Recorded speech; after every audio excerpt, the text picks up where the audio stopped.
Bonjour et bienvenue dans les 4V, Sophie Binet. Vous Bonjour. avez un triple regard sur la rentrée scolaire, celui de la leader syndicale que vous êtes évidemment, celui de la CPE, conseillère principale d'éducation que vous avez été pendant des années, et puis sans doute aussi celui de la maman que vous êtes. Qu'est-ce que vous vous êtes dit ce matin en pensant à cette rentrée en ce 4 septembre?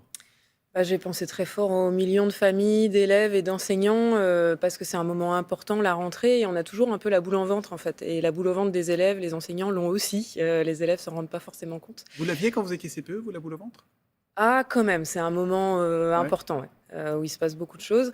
Et puis, j'ai aussi pensé que la rentrée, elle est pas facile pour de nombreuses familles qui Mhm. n'ont pas les moyens de boucler leur fin de mois, et parce que ça coûte cher, la rentrée. Donc ça, c'est une vraie problématique.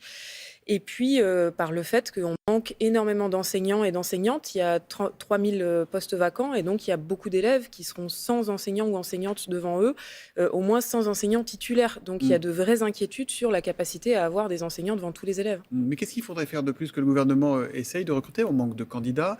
Il y a des augmentations de salaire pour tout le monde, 125 à 250 euros pour tous dès la rentrée. Un budget d'éducation qui est en très forte progression.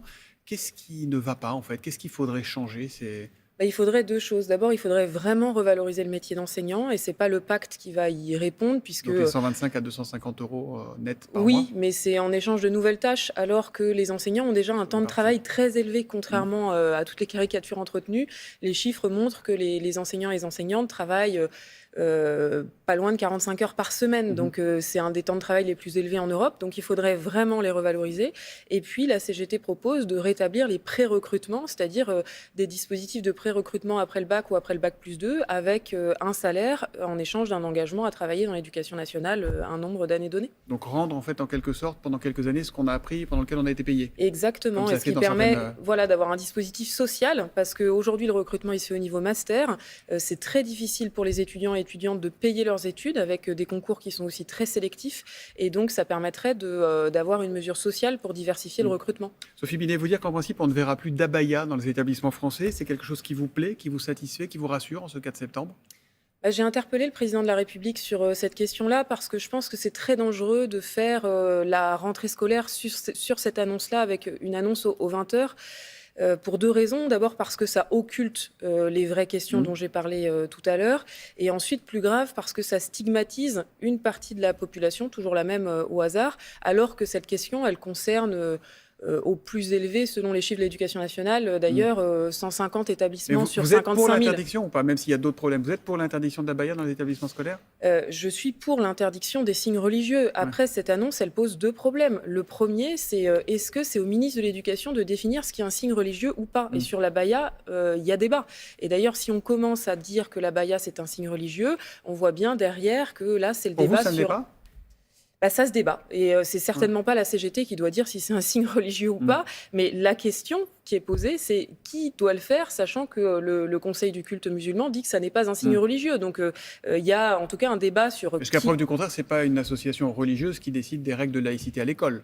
Non, mais par contre, de savoir si c'est un signe religieux ou pas, je pense que, c'est une vraie question de savoir si c'est le ministre de l'Éducation nationale qui doit le Alors, la décider Première ministre en a tout parlé hier, seul. elle dit il n'y a pas de stigmatisation, dit Elisabeth Borne, et il y a une loi qui doit s'appliquer, point. Voilà, la loi de Oui, 2004. il y a une loi qui doit s'appliquer, mais moi, ce que j'aimerais, si la laïcité est devenue la grande cause nationale du gouvernement, ce qui serait pas une mauvaise chose, parce que je Mm. pense qu'il y a de vraies questions à poser en matière de laïcité, moi, j'aimerais entendre le gouvernement parler de l'explosion de l'enseignement privé, puisqu'il n'y a jamais eu autant d'élèves accueillis dans l'enseignement privé. Bon, je pense que le gouvernement sait de quoi je parle, puisque le ministre de l'Éducation y a fait toute sa scolarité. C'est peut-être de ça dont il faudrait parler, plutôt que de C'est la pas situation indigne de forcément 150 d'avoir fait sa établissements scolaires. scolarité, on n'est pas moins bien ou moins bon citoyen quand on est dans le privé ou dans le public. C'est Non, si? mais par contre, quand on défend, la laïcité et l'enseignement public, ce qui est le Ouais. propre de l'enseignement public, ça serait quand même bien de parler et de dire qu'est-ce Mm. qu'on fait face à l'augmentation de l'enseignement privé. Moi, je pense que c'est un problème, et que le ministre de l'Éducation nationale devrait lutter contre, parce que le développement de l'enseignement privé, c'est la ségrégation scolaire que ça organise. Et puis, dans l'enseignement privé, par définition, il n'y a pas de laïcité. Et là, Mm. visiblement, ça dérange personne. Mm. Vous avez rencontré Emmanuel Macron en tête-à-tête mardi dernier. Comment ça s'est passé? Écoutez, il a tenu à être très cordial. Après, moi, ce qui m'intéressait, c'était plutôt le fond. Ouais. J'ai essayé de l'alerter avec une grande gravité sur, la situation du pays, avec, une grande défiance suite au passage en force sur la réforme des retraites qui s'applique d'ailleurs dans des conditions catastrophiques. Qui est entré en vigueur le 1er septembre, hein. Exactement, avec, des conditions de mise en œuvre, scandaleuses. Je l'ai alerté également sur, le niveau inédit de l'extrême droite en lui disant que, il serait responsable devant l'histoire et que s'il était le président de la République qui, avait servi de marchepied à l'extrême droite, ça ne serait pas un héritage très facile à porter. Mmh.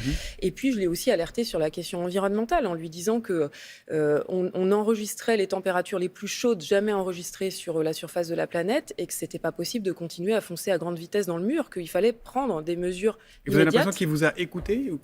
Il m'a écouté poliment. Par contre, le problème, c'est que, il continue à penser qu'il peut avoir raison seul contre tous, et il m'a expliqué, pourquoi sa politique était la bonne, à savoir, il m'a expliqué que pour industrialiser le pays, il faut, baisser les impôts, multiplier les aides aux entreprises et déréglementer le code du travail. Je lui ai dit que ça n'était pas vrai. La preuve, notre industrie aujourd'hui se porte mal puisqu'il y a des usines qui continuent à fermer ou à être démantelées sous les coups de boutoir de la financiarisation et donc, je lui ai dit qu'il fallait une vraie politique industrielle dans le pays. Et il vous a parlé de la conférence sociale qu'il va organiser. Il vous a dit quand elle se déroulerait, cette conférence sociale qui sera consacrée visiblement au bas salaire? Alors non, ça je l'ai découvert, mais bon, je me félicite que, le gouvernement et le président de la République aient découvert le mot salaire pendant l'été parce que c'était quand même le mot tabou, jusque-là. La question maint et je pense que c'est le fruit du rapport de force et de la mobilisation contre la réforme des retraites. Ouais. La question maintenant, c'est quel format, quel contenu, et ce qui est sûr, c'est que s'il n'y a pas de Bruno Le mesures. Maire a été clair, il a été dit, l'enjeu, c'est les 80 branches professionnelles où on est payé sous le SMIC, Oui. sous le salaire minimum. Oui, mais ça fait des années qu'ils nous le disent et qu'ils multiplient les rotomontades sur il faut que le patronat négocie, etc. Ça ne change rien. Donc la question, c'est qu'est-ce qu'on fait sur ces branches qui ont des minima inférieurs au SMIC? La CGT a une solution toute simple, c'est d'indexer les salaires sur les prix, ce qui ferait que mécaniquement disparaître les minima inférieurs au SMIC. Bruno Le Maire a répondu là-dessus hier. Il a dit que c'est une très mauvaise idée parce qu'en fait, ça renchérirait le coût du travail. Donc les boîtes devraient licencier parce qu'elles ne pourraient plus payer. Et en plus, elles augmenteraient leurs prix pour compenser les hausses de salaire. Et on rentrait dans un cycle de 10 ans d'inflation. C'est ce que dit le ministre de l'économie. Non, mais ça, c'est de la science-fiction. La preuve, en C'est Belgique. ce qu'on a déjà connu il y a quelques années. Oui, mais ce n'était pas à cause de ça, puisque en Dans les Belgique et années au 80 Luxembourg, notamment. les salaires sont indexés sur les prix, le taux de chômage est plus faible qu'en France, la croissance est plus élevée et le pouvoir d'achat est maintenu. Aujourd'hui, ce qu'on observe en France, c'est une boucle prix-profit avec des entreprises qui augmentent leurs prix pour maintenir leurs profits et augmenter les dividendes versés aux actionnaires. Il est là le problème. Vous irez à la conférence sociale ou pas? La CGT y sera? Écoutez, on n'a pas reçu d'invitation ni d'ordre du jour, mais ce qui est sûr, c'est que nous, pour parler salaire, ça fait des années qu'on dit il faut parler salaire, mais on ira pour dire il faut des mesures contraignantes, parce que si c'est juste là ce qui semble se profiler, ça sera encore de la com, ça ne va pas répondre au problème, alors qu'il y a le problème en France, c'est qu'on ne peut plus vivre de son travail. C'est ça qui est grave, 20% d'augmentation des prix de l'alimentaire, les salaires qui ne suivent pas. La semaine dernière, Maryse Léon, qui a pris la direction de la CFDT, disait qu'elle n'a pas de revanche à prendre sur le gouvernement. Et vous, à la CGT, vous êtes dans quel état d'esprit? Non, on n'a pas de revanche à prendre sur le gouvernement. Par contre, ce que j'ai dit à Emmanuel Macron, c'est que pour tourner la page de cette séquence catastrophique sur la réforme des retraites, ce qu'il faut, c'est organiser un référendum sur les retraites. Ça, il a dit non.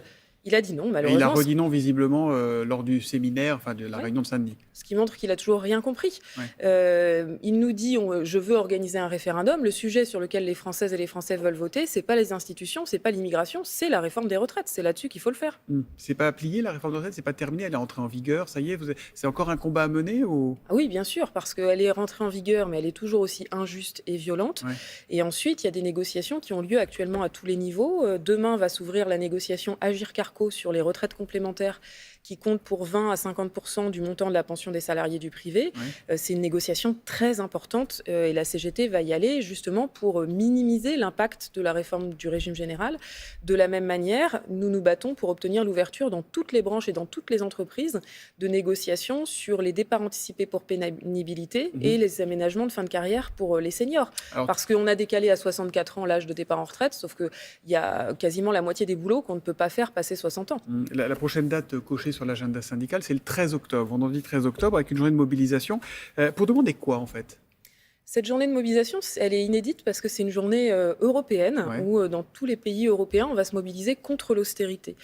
Ça veut dire demander des augmentations de salaire, ça veut dire demander l'égalité entre les femmes et les hommes, puisque je rappelle qu'en France, les femmes sont toujours payées Mmh. 25% de moins que les hommes.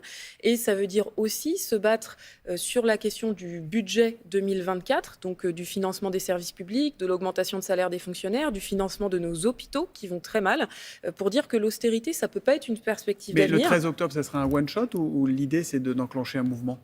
Écoutez, on définit les choses par étapes au niveau de l'intersyndicale. Ce qui est sûr, c'est qu'il y a déjà une suite qui est prévue à l'échelon européen avec une perspective en décembre qui pourrait avoir lieu pour le coup à Bruxelles parce que actuellement est négociée à Bruxelles les futures règles budgétaires et on sait que la réforme des retraites, elle a été imposée au nom de l'équilibre budgétaire exigé par Vous n'êtes pas Bruxelles. découragé à un moment de manifester? Parce que vous dites, bien, on va faire une journée le 13 octobre, on a fait, je ne sais plus combien il y a eu de journées de mobilisation contre la réforme des retraites, et vous dites au final, on connaissait presque la fin depuis le début, ça s'est passé comme on pouvait s'y attendre et ça ne change rien. Bah, en fait, les seules luttes qui sont perdues, c'est celles qu'on ne mène pas. Ça, c'est Ouais. un peu le principe de la CGT. Et puis ensuite, on gagne des mobilisations quotidiennement. Vers Baudet, on a gagné de belles augmentations de salaire. J'étais la semaine dernière à Clestra, à Strasbourg, Mhm. une entreprise qui est en train d'être démantelée parce que ses actionnaires, les frères Jacot, l'ont rachetée et la démantèlent. Et suite à la mobilisation qu'on a organisée la semaine dernière, on a enfin obtenu une table ronde avec l'État et les actionnaires pour remettre à plat la situation de l'entreprise. Je pourrais multiplier les exemples, mais partout dans le pays, nous menons des mobilisations qui sont gagnantes. Et pour être plus fort, j'appelle tous les salariés à se syndiquer et à voter aux élections professionnelles. Dernière question, ça fait 5 mois que vous avez pris les rênes de la CGT, première femme à occuper ce poste dans toute l'histoire du syndicat. Est-ce que vous avez réussi à mettre tous les vieux machos au pas là-bas? Bah, écoutez, il y a toujours, dans la CGT, c'est comme dans toute la société, il y a du machisme, partout, voilà et ça fait la CGT ne m'a pas attendue pour, lutter contre, donc on a tout un travail de formation, de sensibilisation et cetera, et en tout cas, moi, ce que je vois, c'est une grande fierté des militantes et des militants de la CGT d'avoir une femme à la tête de l'organisation, avec beaucoup d'attentes, de féminisation de l'organisation. Ça bouge, on a de plus en plus de femmes qui se syndiquent et je les appelle à rejoindre nombreuses la CGT. Merci beaucoup Sophie Binet d'être venue en ce jour de rentrée et bonne journée à vous. Merci beaucoup à tous les deux. Merci également à Isabelle Lombard pour la traduction en langue des signes.